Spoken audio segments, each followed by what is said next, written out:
He pressed a gun against my father's temple and smiled like it was nothing. "Give me the code or you die," he said, while diamonds and fear glittered under the chandeliers. I stood, blood already warming my sleeve, and did the one thing my father never expected. I took control of his perfect wedding. My name is Samantha Williams. I'm 29, a senior threat assessment specialist at Meridian Protection Services. For years, my father, Richard, introduced me as just a security guard, like my uniform erased the medals, training, and discipline behind it.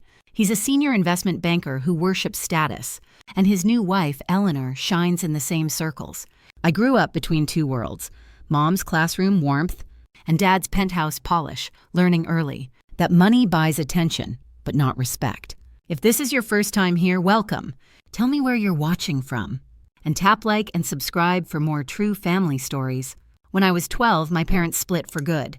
Weekdays belonged to Mom's classroom, paint, patience, small hands. Weekends belonged to Dad's view, glass, steel, immaculate silence. 2 apartments, 2 rules, 2 versions of success and love. Mom measured progress in curiosity, kindness, and nap time.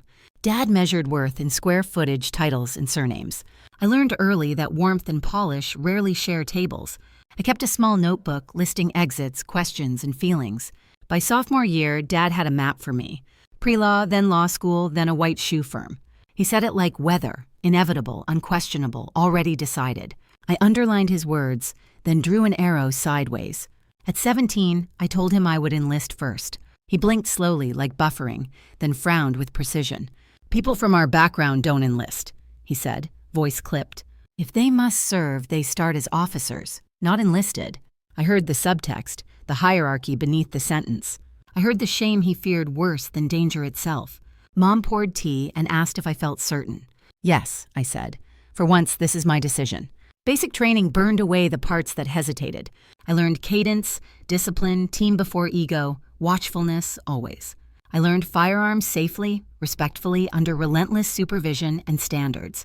Mostly I learned to breathe when rooms forgot how. Deployment taught me boredom is louder than adrenaline. Waiting is a skill. Patience is a tactic. Composure protects. I wrote to Mom about sunsets, to Dad about logistics. He sent books on contracts, never asked about my days. After my honorable discharge, I came home quieter, steadier. I used my GI Bill and chose criminal justice. Night shifts on campus paid rent and sharpened senses. I walked perimeters, mapped blind corners, timed patrol intervals. I joined Meridian after a panel interview on patterns. They liked how I explained risk without scaring anyone. They liked that I preferred prevention to dramatic last resorts. They liked that calm can be taught by example. My first months were spreadsheets, floor plans, and walkthroughs. I built checklists that asked better questions, fewer assumptions. A senior noticed I carried tape to fix loose cords.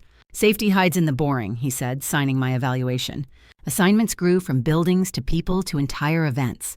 Diplomatic receptions, board retreats, fundraisers with rented chandeliers. I learned the choreography of polite rooms and quiet threats. I learned where cameras blink and where attention doesn't reach. At Thanksgiving, Dad bragged about a colleague's brilliant daughter. Law review, federal clerkship, partner track before 30. Someone asked about me, and he smiled, almost apologetic. "This is Samantha, my daughter. She's a security guard." I tasted metal, swallowed, and passed the casserole quietly. Mom squeezed my knee under the table, steady and warm. "Tell me about your week," she said later, attentive. I told her about rehearsals, drills, and evacuation scripts. When the cream invitation arrived, I laughed out loud. Gold embossing, serif names, the performance of elegance itself. Alisa lifted a brow and said, "We're definitely going. If you go as yourself, not smaller." We hunted a dress that moved like I intended. Navy, simple, deliberate, paired with silver that didn't shout. In the mirror, I saw my shoulders settle lower. I looked like the job and like a daughter. The resort smelled like salt, roses, and polished wood. White tents rippled, and glassware chimed like distant coins. Dad's kiss airbrushed my cheek. Eleanor smiled with practice. "Rehearsal at 6, she said, already scanning for cameras. He introduced me 15 times with the same small wince. "This is Samantha, my daughter. She's a security guard." Not threat assessment, not lead on the finance summit, nothing. Just a title he could tuck beneath his cufflinks. The photographer sat beside me during salad in silence. "Tough room," he murmured, eyes kind and observant. I'd choose you over 10 bankers on my worst day. I laughed, almost cried, and drank water instead of wine. Back in my room, I unpacked and repacked deliberately. I pressed the invitation flat beneath the train ticket. I debated leaving at dawn before vows and speeches. Instead, I set my alarm and wrote 3 intentions. Show up as myself, not the smaller version offered. Trust my training more than anyone's expectations and scripts. And leave if respect becomes the bill I must pay. I slept light, but I slept like a decision. The garden shimmered, music soft, promises floating over glass. I took a back row seat to watch the edges. Security work is pattern, timing, and disciplined attention management. One server's jacket sagged, cuffs wrong, steps landing off rhythm. His eyes worked the room, not trays, too methodically curious. 2 others mirrored that cadence near the stacked gift table. They moved like people pretending to belong without choreography knowledge. I drifted toward the service corridor, checking sightlines and cameras. Heat hummed, ice machines chattered, radios clicked beyond swinging doors. The off-cadence server slipped into a storage room alone. I paused behind a glass rack, listening without breathing too loud. After the vows, a voice said, flat and practiced. East entrance, code, bridal suite, quick hands, then extraction. Another answered, 4 more inbound, uniforms match, timing after applause. My tongue went dry, but my hands stayed steady. I stepped back, dialed local police, gave credentialed identification calmly. Possible coordinated robbery, 7 actors, disguises, targeting jewelry and gifts. Keep it discreet, I added. Wedding ceremony currently in progress. ETA was 20 minutes, a lifetime inside a ballroom. I found the resort security office tucked behind management doors. A single guard named Carl eyed my badge, skeptical. Patch me to your supervisor, I said, controlled and clear. Jenkins arrived briskly, shoulders square, questions sharp, eyes engaged. I laid out indicators, routes, posture, language, and timing. We can't halt vows, he said, but we can shape. We placed staff at exits, lifted vigilance without alarming guests. He assigned 2 to shadow the bar and gifts. I texted descriptions, shoes, builds, hairlines, the little anchor details. Back outside, chairs gleamed. Ocean light moved like breathing. Eleanor approached the aisle, lace catching late sun like frost. I scanned perimeters, counted steps, kept my posture conversationally neutral. The off-cadence pair positioned near the gifts, too symmetrical still. Another lingered by the temporary bar with restless hands. The officiant's words floated. My mind worked contingencies, not vows. I messaged Jenkins, 3-staged, 4th drifting bar left, jittery. Applause rose as rings were exchanged, air thinning with tension. Power flickered once, a hiccup that widened every pupil. The man at the bar raised a handgun, palm high. Give me the code, he said, voice low, commanding. Nobody needs to get hurt, do exactly as told. Screams snapped, heels skittered, crystal chimed like distant alarm bells. I stood, shoulders squared, palms visible, breath deliberately measured. Listen, I called, steady, filling space with calm instructions. Keep low, move behind stable tables, avoid bottlenecking near doors. Breathe slow, hold hands if you're scared, eyes on me. Panic listened because leadership sounds different under pressure. The leader angled toward the newlyweds, gaze hard, trajectory fixed. He gestured with the handgun, never wild, always intentional. Code to the suite, he said, and do it now. My father's face drained. Pride translated into stunned, unfamiliar fear. His mouth worked around numbers that wouldn't arrive without phones. No phones, the man repeated, patience thin, edge sharpening quickly. Eleanor's necklace caught light, trembling against her collarbone silently. I stepped closer, unhurried, voice pitched to calm a room. There's a master list at the front desk, secure. I know the protocol, I can retrieve it safely. He studied me, clocking posture, tone, zero theatrical panic. What are you? He asked, suspicion weighing his syllables carefully. Security, I said, truth angled to sound like logistics. Your fastest path is me walking you past staff. He nodded once, then pivoted, testing if I would flinch. I didn't. Training held my skeleton like a brace. Behind him, 2 accomplices began sweeping for visible valuables. Jenkins caught my eye over the leader's shoulder, slight nod. His team adjusted positions like chess pieces finding purpose. I kept talking, building rails for the moment's next move. We go through that hall, no crowding, no surprises, deliberate. He gestured close, gun low, intent high, attention narrowed. That was my window, a hinge in the situation opening. I shifted weight, exploited angle, redirected his wrist decisively down. He stumbled, breath knocked short, gun clacked against hard flooring. An accomplice twitch-raised his weapon, reaction faster than thought. I pivoted sideways, presenting smaller target, voice still steady. "Don't," I said, loud enough to freeze hands midair. "Back off, lower it, walk it back, easy, back."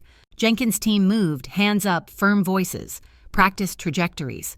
Guests pressed low, a wave of bodies learning stillness together. One elderly woman trembled, breaths punching like small, frightened birds. I slid to cover her, coaching rhythm, counting inhales softly. In through the nose, slow, long, you're safe right now. Her companion squeezed my wrist, grateful, terrified, lucid, fully present. The bar gunman's hands shook, attention fraying under converging pressure. "You don't want escalation," I said, eyes locked calmly.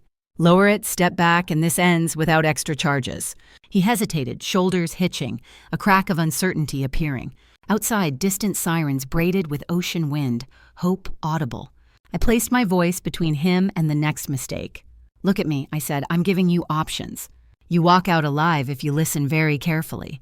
Jenkins echoed, "Lower it, step back, hands visible, slow." The man exhaled, then lowered the barrel, jaw clenched. Two others weren't ready to surrender that quickly or cleanly. They rushed the side aisle, aiming for a service exit. Jenkins split his team, one blocking, one flanking, communication crisp. I moved to the doorway, saw a staffer grabbed hard. "Let her go," I said, and the room focused again. "This only gets worse if you add another felony. Think about outcomes. Choose the one you can survive." The taller one dragged the staffer toward the swinging kitchen door.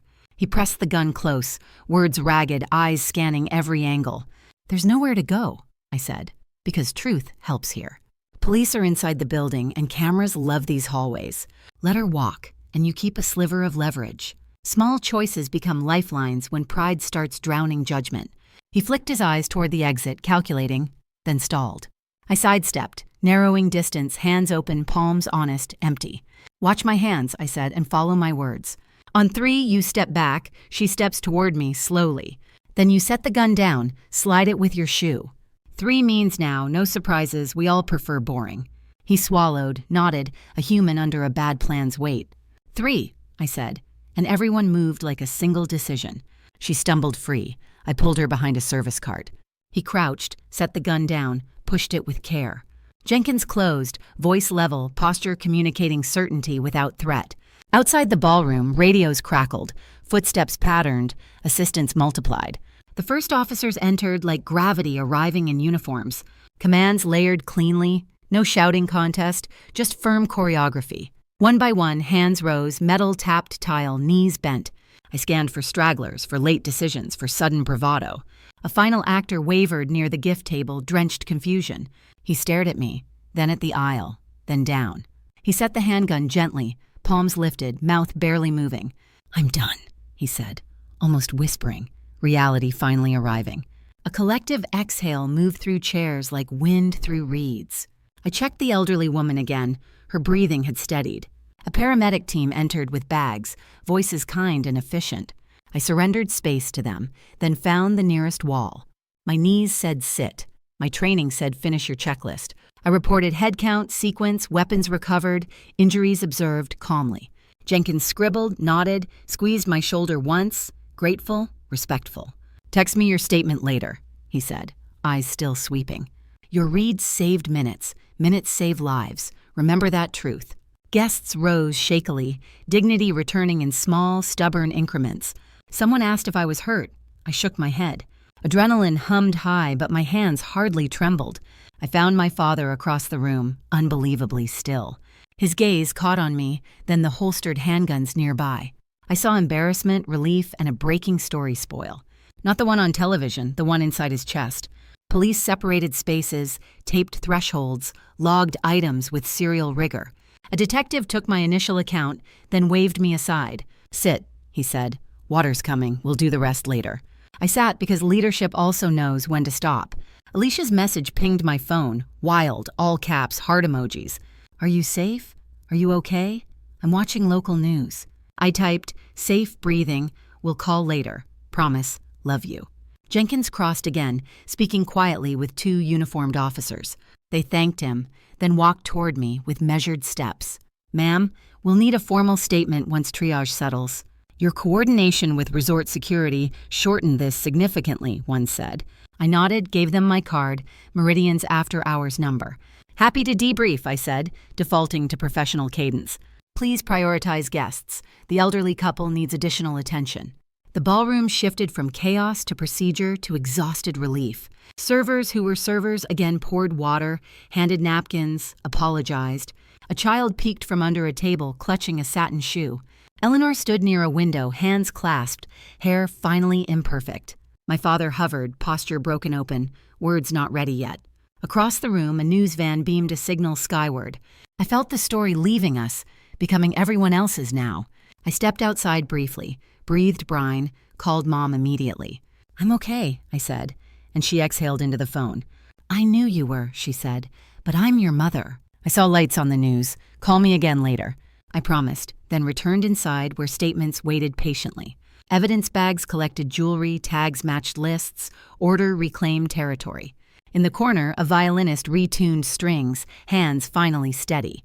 Later, in my room, the mirror returned a stranger. Hair fallen, sleeves scuffed, shoulders refusing to slump, still lifted. Texts stacked. Alisa, my boss, a former teammate, Mom again. The hotel television glowed with a scrolling, breathless lower third. Attempted robbery foiled at luxury wedding, guest credited with intervention. I turned the volume down and the shower on. Salt air mixed with steam. Quiet finally reached my bones. Morning brought brunch in a smaller room, faces washed pale. Television screens replayed edited clips from interior security cameras. "Security expert Samantha Williams," the anchor said, voice polished, admiring. A still from Meridian's website flashed, my headshot too bright. Someone across the room whispered, "She's on TV, that's her." Heads turned in sequence, then landed on me and stayed. My father's hand slipped, crystal-kissed tile in fractured silence. He looked at me like he was learning a language. Not money, not mergers, not private school admission letters. He was learning composure, courage, and competent, quiet service. He was learning who I had been for years already. I didn't smile. I didn't savor. I simply breathed. The conflict wasn't the threat anymore. It was recognition. And recognition can be the loudest storm in any room. He didn't speak first. The television did it for him. The news ran security footage, then my company headshot. "Security expert Samantha Williams," the anchor said, clear, polished. The room paused, breath shortened, forks hovered above white plates. My father's glass slipped, crystal shattered, attention turned, silence landed. I stood because sitting felt smaller than the truth. For years, I swallowed introductions that made me disappear. "Just a security guard," he'd say, smiling like it was charming. Today, the whole room finally saw the missing context. You can't erase training just because it isn't your dream. You can't shrink competence because it doesn't fit your narrative. I didn't become capable because the news used adjectives. I became capable before that when nobody was watching. During drills, long nights, and decisions measured in seconds. When your friends laughed politely, I counted exits and doors. When you boasted partnerships, I learned patterns and people. When applause mattered, I practiced boring habits that prevent tragedies. I wasn't angry, only done negotiating the terms of recognition. The word just has lived rent-free in introductions. It won't live here anymore, not in my name. Murmurs spread, then quieted. The anchor continued summarizing yesterday. Coordinated actors disguised as staff attempted to rob guests. Rapid response and calm leadership prevented further harm. The screen showed me redirecting a handgun toward the floor. It showed me guiding elders behind sturdy furniture with clarity. It showed suspects lowering weapons, hands raised, shoulders collapsing. I turned from the screen and faced my father directly. "You wanted a daughter who mirrors a biography you respect. You introduced the daughter you had like an apology. But the work you mocked protected this room yesterday. Protected your wife, your friends, your reputation, and your heartbeat." He swallowed, changed color, tried a sentence, then lost it. "I didn't understand," he said, softer than I remembered. "You never asked," I said, giving him the right verb. 7 years, no questions, only narratives about proper futures. "You chose a measure that cannot weigh my profession. Impact, not titles, is the scale I work on." He nodded once, eyes crowded with things he hadn't examined. "You're right," he said, finally choosing honesty over posture.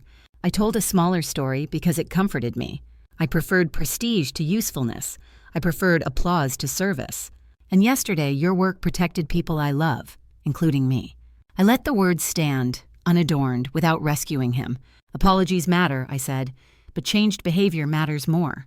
No more shrinking in rooms we share.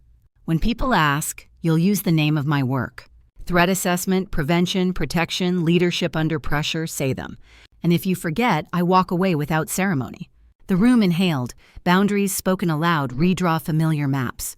He straightened, set the empty stem gently on linen. I'm sorry, he said, not loud, not theatrical, clear.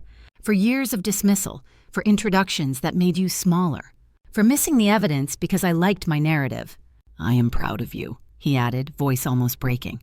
I will learn your work instead of naming it wrong. Applause didn't explode. It gathered slowly, cautious and sincere. I held up a palm, stopping it before it swelled. This isn't a triumph, I said. It's a correction. Respect isn't a trophy. It's a daily practice. If you want a beginning, show me with consistency. Start by telling the truth when people ask about me. Start by asking questions when you don't understand specifics. A lieutenant briefed updates while the screen rolled numbers grimly. Recovered valuables exceed 300,000, sources tell us today. My father flinched, remembering how close the room had tilted. He looked at Eleanor, then back at the television again. Then he looked only at me and stayed there. Will you meet me later? He asked, voice careful. One conversation where I listen more than I talk? Yes, I said, as long as we start differently. No more shrinking for comfort, no more edits for optics. No more performative arm around my shoulders for show. If you want proximity, learn the weight it carries. He nodded, this time like someone accepting instructions fully.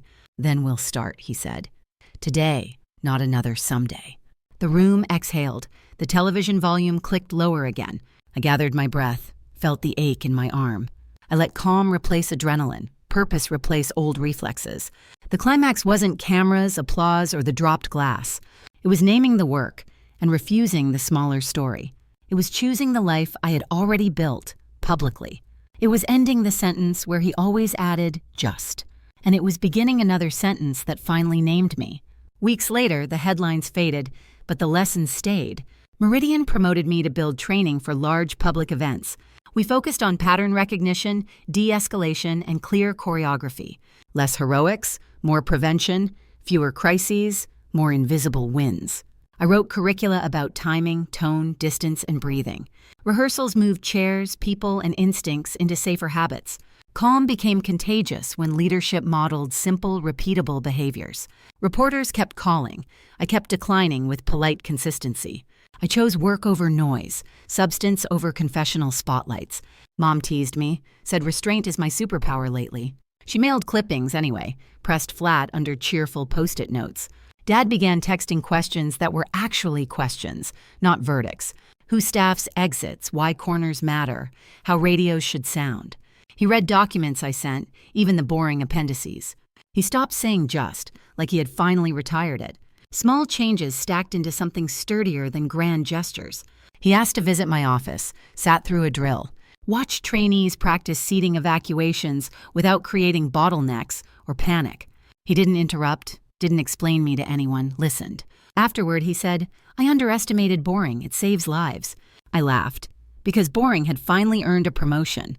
At my apartment, he noticed the plants, the taped labels, fire extinguisher, go bag, flashlights, spare phone, extra water, checklist. I told him calm grows from unglamorous preparation and maintenance.